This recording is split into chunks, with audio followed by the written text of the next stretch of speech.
Hello. Let's talk about ratios and proportions a little bit.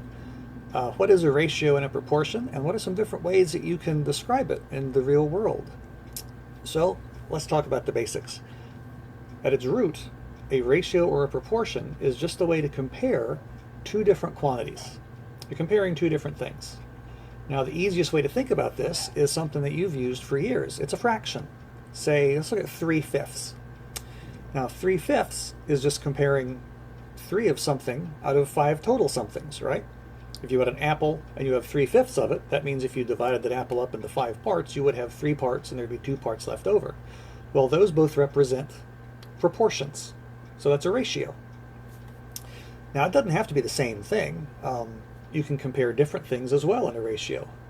For instance, a car registers its speed in miles per hour, and that's a proportion. That's a ratio. That means if you go 40 miles per hour, that means if you were to drive 1 hour, you would travel 40 miles. So it's a way to show what your speed is, because you're comparing distance over time.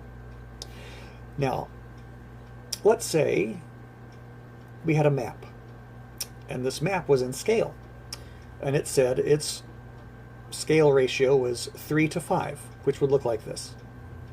Now that is another way of showing a ratio. That just means 3 of something to 5 of something else. Let's say the map was in a scale of 3 inches to 5 miles. That means for every 3 inches on the map, you'd see 5 miles in the real world. And that would be a ratio as well, and you can show it like that. Now, going back to our 3/5 ratio, 3/5, as you know, is the same as a little division problem, right?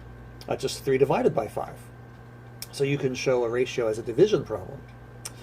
And you know if you divide 3 and 5, you can get 60%. And a percent is a proportion too.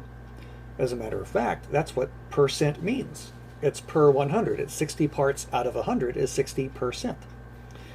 So there's a ratio built into that. And that brings up something else interesting. And that's that if you have 60 parts over 100, which is 60%, that reduces down to 6/10, right? Which is the same fraction as 3/5.